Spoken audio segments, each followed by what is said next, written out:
everybody. So I'm going to talk about or just review for a second. The Alamo has fallen. That's where we got to last class. Uh, as you can tell from that first person account, just a horrific and bloody event, hand to hand fighting, just very, very brutal. And I was thinking as we were reading um, that account of the Alamo, how it's become so normal to us, we just forget how brutal and deadly and nasty it was. And just think about the image of those families, those few survivors who were at the Alamo for various reasons, picking their way through the dead bodies on their way out after the horrible battle on March 6th. Um, so anyway, so Santa Anna had done what he wanted to do. He wanted to kill all of the defenders of the Alamo. That was very important to him.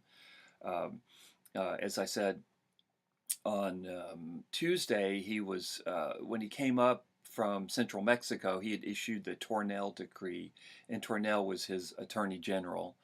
And the Tornel Decree declared, and remember, Santa Anna's not only head of the Mexican army, he's president of Mexico as well.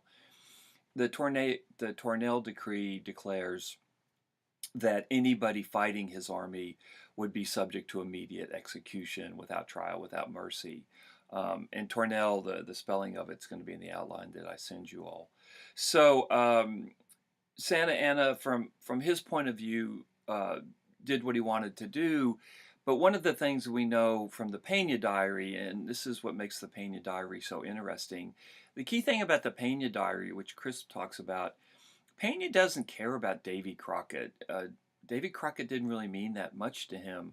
The whole point of the Pena Diary was to expose to the Mexican people that Santa Anna had completely fumbled away Texas, which was and is a disaster for the Mexican nation. And no one in Mexico really understood what had happened in Texas. Communications were terrible. Santa Anna's allies kind of controlled information. And so it was very unclear in Mexico what the heck had gone wrong. How had this enormous army of thousands of men, how had it been defeated by Sam Houston's kind of ragtag army of Texian militia? And Pena's trying to point out, no, it's Santa Anna. This is Santa Anna's fault. And his discussion of Crockett is just a minor episode in his book.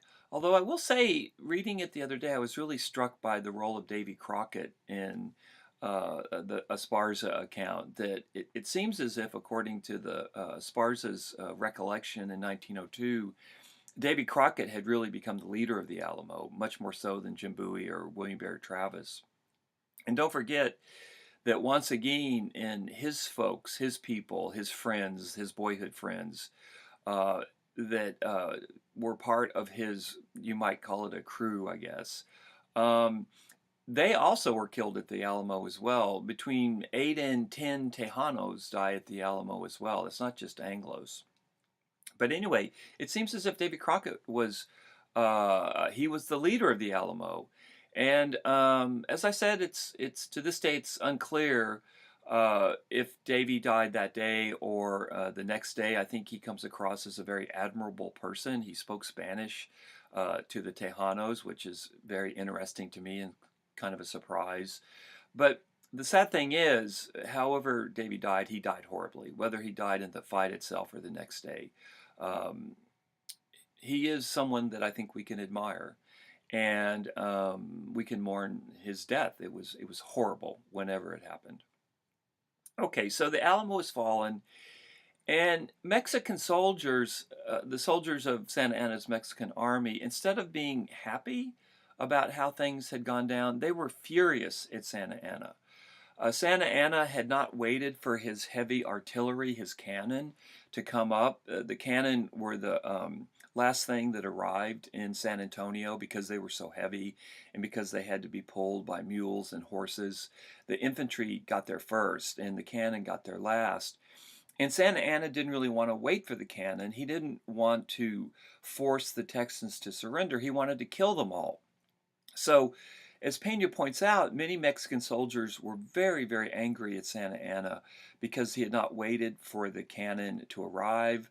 Uh, the hundreds of Mexican soldiers that were killed, maybe 400 to 600, were probably the cream of the crop of the Mexican army because they had gotten into the middle of this very intense, brutal fight in ways, intense in ways that I think it's really hard for us to imagine. So the Mexican army had taken a significant hit in a way that many Mexican soldiers believed it didn't have to, that if Santa Anna had waited, the battle would not have been as bloody. Sure, the Mexicans won, but probably the cream of the crop of the Mexican soldiers had either been killed or wounded in the battle. And then, as Pena points out, Mexican soldiers were really disgusted and demoralized, as I talked about, at the treatment of Davy Crockett, and Pena points out a couple of his followers, how they were marched to Santa Anna in front of Santa Anna the next day, Pena claims, and then tortured and executed. When we think about the Alamo, we don't tend to differentiate the Mexican soldiers. We just kind of see them as one mass of people. And one of the really important aspects of the Pena diary is we start to see the soldiers and kind of individual soldiers, and we start to see the Mexican army in a little bit more nuanced way. They're not just barbarian hordes, they're professional soldiers. They have good military judgment. They're angry at Santa Anna for not waiting for the cannons to arrive. They also have a morality. They're disgusted with Santa Anna for the murder of Davy Crockett, a prisoner of war, even though Santa Anna's point of view is he issued this Tornell decree. But nonetheless, the execution of Davy Crockett and maybe a couple of his followers it was the execution of a prisoner of war that had surrendered. So it says something about the Mexican army that they're disgusted by Santa Anna's behavior. They're not just one mass of folks that have come up to Mexico bent to murder Texans. That was Santa Anna's thing. It wasn't the thing of Mexican soldiers. And they come across, I think, in Pena's diary as far more sympathetic than they do in the recountings of the story of the Alamo. Okay, so Santa Anna, um, he captures San Antonio, but the battle's so bloody and it's so devastating that instead of immediately marching east to where Sam Houston's army was, his militia, and remember, this isn't a well-trained army. This is kind of a civilian militia that's been thrown together. Sam Houston gets a bit of a breather to train the Texas soldiers. Interestingly, he trains them at the Grossi plantation, Groce, Jerry Grossi, who was the largest slaveholder in Texas at that time. He had 90 slaves, which is quite rare to own that many slaves. But anyway, it just shows how deeply slavery had been embedded into East Texas by the time of the Texas Revolution. So Santa Anna, he gives the Texan army a little bit of a breathing room after the Alamo, again showing that he's a pretty inept general. Instead of using the victory of the Alamo as a springboard into East Texas, where he probably pretty easily could have destroyed the Texas army, he waits. His army, the army licks their wounds, and it gives Sam Houston and the Texas Army some precious weeks in order to get their act together.